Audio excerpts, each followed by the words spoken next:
فرزند زہرا یہ حالات برے ہیں۔ کاشانۂ بصیرت ایک ایسا مکمل یوٹیوب چینل جس پر محروم بصارت کے لیے بالخصوص اور تمام افراد کے لیے بالعموم سینکڑوں کی تعداد میں اسلامی کتب دستیاب ہیں۔ لہذا گزارش ہے کہ آپ اپنی ذمہ داری نبھاتے ہوئے کاشانۂ بصیرت کو سبسکرائب کرنے کے ساتھ ساتھ بیل آئیکن کو پریس کیجیے تاکہ آپ علم کے حصول کے ساتھ ساتھ مذہب اہل بیت کی اشاعت میں بھی اہم کردار ادا کرتے رہیں۔ کاشانۂ بصیرت، کاشانۂ بصیرت، کاشانۂ بصیرت۔ فرزند زہرا یہ حالات برے ہیں۔ بسم اللہ الرحمن الرحیم۔ السلام علیکم سامعین، حکمت 23 آئیے مل کر پڑھتے ہیں کاشانۂ بصیرت کے یوٹیوب چینل پر، جو ہم پڑھ رہے ہیں جس کتاب سے وہ ہے کلام امیر المومنین علی علیہ السلام شرح نہج البلاغہ، تالیف آیت اللہ العظمیٰ ناصر مکارم شیرازی، ترجمہ زیر نگرانی مولانا سید شہنشاہ حسین نقوی۔ آئیے سب سے پہلے ہم کلام امیر المومنین علیہ السلام کی عربی کو مل کر پڑھتے ہیں۔ قال علیہ السلام من ابطأ به عمله لم يسرع به نسبه۔ ترجمہ، امام علیہ السلام نے فرمایا جسے اس کے اعمال پیچھے ہٹا دے اسے نسب آگے نہیں بڑھا سکتا۔ اس سے پہلے کہ ہم شرح و تفسیر پڑھیں، آئیے قول کی سند کے حوالے سے معلومات حاصل کرتے ہیں۔ لکھا ہے کہ ابن اسیر نے یہی فرمان اپنی کتاب النہایت میں کچھ مختلف الفاظ کے ساتھ نقل کیا ہے، جس سے پتہ چلتا ہے کہ انہوں نے یہ فرمان کسی اور مؤخذ سے لیا ہے۔ اسی طرح ابن عبد ربا متوفی 328 ہجری قاف، انہوں نے عقد الفرید اور آمدین غرر الحکم میں اس قول کو نقل کیا ہے۔ فخر رازی نے اپنی تفسیر میں اسی قول کو سورہ بقرہ کی آیت 18 کے ذیل میں رسول خدا صلی اللہ علیہ وآلہ وسلم سے نقل کیا ہے، لیکن اس سے کوئی تضاد لازم نہیں آ رہا، اس لیے کہ مولا علی علیہ السلام باب مدینۃ العلم ہیں اور انہوں نے آپ علیہ السلام سے بہت سارے علوم حاصل کیے۔ حوالہ مصادر نہج البلاغہ جلد 4 صفحہ 24۔ پھر لکھا ہے کہ سید رضی نے یہی جملہ حکمت 389 میں بھی ذکر کیا ہے، جبکہ نہج البلاغہ کے ایک اور نسخے میں یہ جملہ تھوڑے لفظی اختلاف کے ساتھ مذکور ہے۔ کتاب تمام نہج البلاغہ میں بھی یہ جملہ امام علیہ السلام کے مشہور خطبۃ الوسیلہ کے ذیل میں ذکر ہوا ہے۔ حوالہ تمام نہج البلاغہ صفحہ 159۔ آئیے اب ہم شرح و تفسیر پڑھتے ہیں۔ یہاں پر ہیڈنگ ہے مرد عمل بنو۔ تفصیلات کچھ یوں ہیں۔ لکھا ہے کہ اس حکمت بھرے قول میں امام علیہ السلام انسان کی تقدیر میں نیک و صالح عمل کی اہمیت بتا رہے ہیں۔ ضمناً جو لوگ اپنے حسب و نسب کے سہارے رہتے ہیں ان کے اس عمل کو خطا شمار کرتے ہوئے فرماتے ہیں کہ جس شخص کا عمل اسے کمال تک پہنچنے میں سست روی کا شکار کر دے، اس کا نسب اس کے لیے صورت بخش نہیں ہو سکتا۔ سبحان اللہ۔ پھر لکھا ہے کہ قرآن مجید اور روایات اسلامی میں جا بجا عمل کی اہمیت کا احساس دلایا گیا ہے اور عمل کو ہر چیز پر مقدم شمار کیا گیا ہے۔ مسلمانوں کے ہاں یہ آیت تو گویا ایک شعار کی حیثیت اختیار کر چکی ہے کہ بے شک تم میں سے خدا کے نزدیک زیادہ محترم وہی ہے جو زیادہ پرہیزگار ہے۔ سامعین آئیے حوالہ نوٹ کرتے ہیں۔ یہ سورہ حجرات کے آیت نمبر 13 کا ہم نے ترجمہ پڑھا ہے۔ پھر چلتے ہیں آگے۔ لکھا ہے یہ حقیقت ہے کہ انسان کا نسب و خاندان اس کے لیے ایک معاشرتی امتیاز شمار ہوتا ہے، لیکن اس کی حیثیت تکلفاتی سی ہے۔ انسان کی حقیقی شخصیت اس کے عمل کے ساتھ جڑی ہوئی ہے۔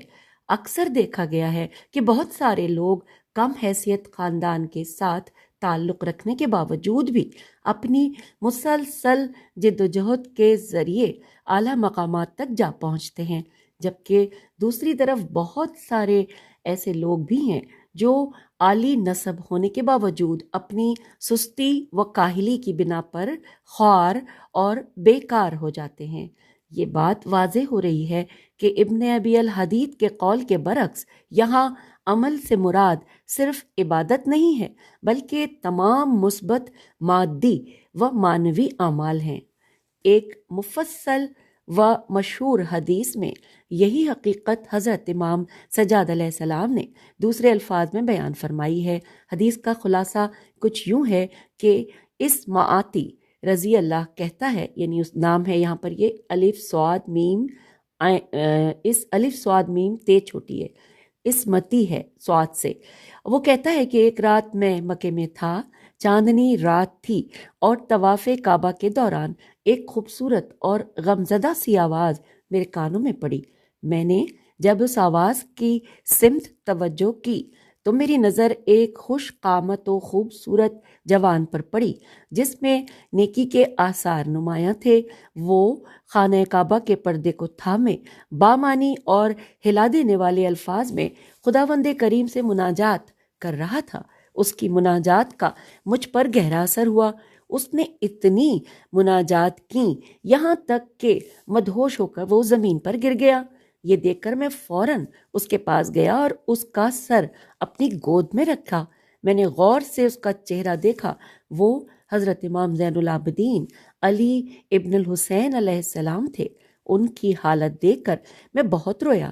میرے آنسوؤں کا ایک قطرہ ان کے چہرے پر گرا اور وہ ہوش میں آئے اور فرمایا، یہ کون ہے جس کی وجہ سے میں اپنے مولا کی یاد سے غافل ہو رہا ہوں؟ میں نے عرض کیا، اے میرے سید و سردار، میں اسمتی ہوں، آخر یہ گریہ وزاری کیوں ہے؟ تو آپ علیہ السلام تو خاندان نبوت صلی اللہ علیہ وآلہ وسلم کے چشم و چراغ ہیں۔ کیا خدا نے آپ علیہ السلام کے بارے میں یہ نہیں فرمایا کہ اے پیغمبر صلی اللہ علیہ وآلہ وسلم کے اہل بیت علیہم السلام، خدا تو بس یہ چاہتا ہے کہ تم کو ہر طرح کی برائی سے دور رکھے اور جو پاک و پاکیزہ رکھنے کا حق ہے ویسا پاک و پاکیزہ رکھے۔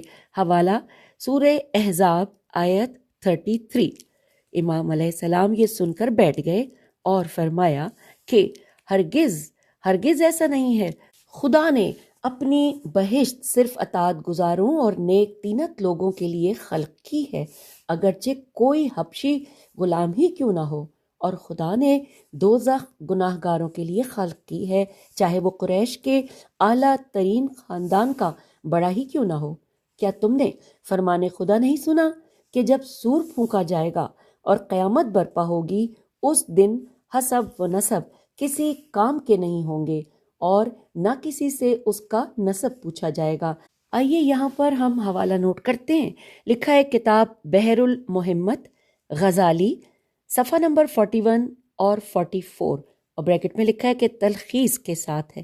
مزید تفصیل کے لیے تفسیر نمونہ جلد 14 سورہ مومنون آیت 101 دیکھیں۔ آئیے مزید آگے چلتے ہیں۔ لکھا ہے اسی قسم کی ایک روایت بحار الانوار جلد 46 صفحہ 81 پر طاؤس یمانی سے منقول ہے۔ صرف معاد اور قیامت کے دن نجات کا مسئلہ نہیں کہ جہاں انسان کا نسب کسی کام کا نہیں ہے، بلکہ دنیا میں ہمیں اکثر ایسے لوگ نظر آ جاتے ہیں جو اعلیٰ نسب ہونے کے باوجود اپنی سستی و کاہلی کی بنا پر زندگی کی دوڑ میں کسی مقام تک نہیں پہنچ پائے۔ اور ایسے بھی بہت سارے افراد مشاہدے میں آتے ہیں جو معاشرتی طور پر تو کسی اعلیٰ خاندان سے تعلق نہیں رکھتے، لیکن اپنی لیاقت، شائستگی اور مسلسل سعی و کوشش کے سبب بلند مقام حاصل کر لیتے ہیں۔ یہاں پر شیخ سعدی کے کچھ اشعار لکھے ہیں۔ لکھا ہے شیخ سعدی رحم اللہ نے ان دو قسم کے افراد کو اپنے شعر میں بخوبی جگہ دی ہے۔ سامعین، یہ اشعار عربی میں ہیں اور عربی میں اگر میں پڑھوں گی تو غلطی کی گنجائش ہے، ساتھ ہی اس کا ترجمہ لکھا ہے، آئیے مل کر پڑھتے ہیں۔ لکھا ہے کہ جب شام میں فتنہ برپا ہو گیا، ہر کونے سے کوئی بھاگ آیا، دیہات کے دانش مند بادشاہ کے وزیر بن گئے، وزیر کے کم عقل بیٹے دیہات کے بھکاری بن گئے، بس یہاں پہ اتنا ترجمہ لکھا ہے۔ پھر اس کے بعد تفصیلات کچھ یوں ہیں کہ یہاں یہ سوال پیدا ہوتا ہے کہ لاتعداد اسلامی روایات و احادیث میں سادات و فرزندان پیغمبر صلی اللہ علیہ وآلہ وسلم کی فضیلت بیان کی گئی ہے۔ مالک اشتر رضی اللہ کے نام خط میں حضرت امام علی علیہ السلام نے انہیں تاکید کی ہے کہ اعلیٰ خاندان کے لوگوں کو ہی اپنے لشکر کا کمانڈر مقرر کرنا، اور شریک حیات کے انتخاب کے متعلق بھی ایسی احادیث موجود ہیں کہ اپنی شریک حیات اعلیٰ خاندان سے منتخب کرو۔ تو ان مثالوں سے پتہ چلتا ہے کہ خاندانی شرافت انسان کے لیے ایک امتیاز ہے۔ اس سوال کا جواب کچھ یوں ہے کہ امام علیہ السلام کے مد نظر معاشرتی و تکلفاتی امتیازات ہیں، مثلا فلاں بادشاہ کا بیٹا ہے یا اس کے آباء و اجداد علاقے کے بڑے جاگیردار تھے، لیکن معنوی نسب جو بلند اخلاقی و انسانی اقدار پر استوار ہے یقیناً مؤثر ہے، اور بہرحال یہ نسب عمل کے ساتھ ہے، اور ایسے نسب کا شمار بعد کے درجات میں ہوتا ہے۔ پھر اگلے پیراگراف میں کچھ یوں تفصیلات ہیں کہ یہی وجہ ہے کہ تاریخ میں ایسے بہت سارے افراد کا تذکرہ ملتا ہے جو اگرچہ اعلیٰ خاندان سے تعلق رکھتے تھے، لیکن برے اعمال کے نتیجے میں دشمن کے ہم نوالا و ہم پیالہ بن گئے۔ حضرت نوح علیہ السلام کا بیٹا اور جعفر کذاب اس کی واضح مثالیں ہیں۔ اس کے برعکس بہت سارے افراد بگڑے ہوئے خاندان سے تعلق رکھنے کے باوجود اپنے حسن عمل کی وجہ سے سعادت مندوں کی صف میں جگہ پا گئے۔ مزید لکھا ہے کہ سعد بن عبد الملک رضی اللہ کا تعلق خاندان بنو امیہ سے تھا۔ ایک حدیث میں ہے کہ وہ ایک دن حضرت امام محمد باقر علیہ السلام کی خدمت میں حاضر ہوا۔ وہ مصیبت زدہ عورتوں کی طرح بین کرتے ہوئے رو رہا تھا۔ امام علیہ السلام نے اس سے پوچھا، تم کیوں رو رہے ہو؟ اس نے عرض کیا، میں بھلا کیوں نہ روں، میں ایک ایسے خاندان سے ہوں جسے قرآن میں خدا نے شجرہ ملعونہ کا لقب دیا ہے۔ تو امام علیہ السلام نے فرمایا، تم ان میں سے نہیں ہو، تم ظاہری طور پر بنو امیہ میں سے ہو، لیکن در حقیقت ہم اہل بیت علیہم السلام میں سے ہو۔ کیا تم نے قرآن کی یہ آیت نہیں سنی؟ سورہ ابراہیم کی آیت 36 ترجمہ کہ تو اب جو میری اتباع کرے گا وہ مجھ سے ہوگا۔ سورہ ابراہیم آیت 36۔ اس واقعے کے بعد سعد کو اس کے عمل صالح کی بنیاد پر سعد الخیر کا لقب دیا گیا۔ یہاں پر حوالہ ہے بہار الانوار جلد 46 صفحہ 337 اور حصہ 25۔ یہاں پر سامعین حکمت 23 کا اختتام ہوا۔ اجازت دیجیے، خدا حافظ، فی امان اللہ، اللہم صلی علی محمد وعلی محمد وعجل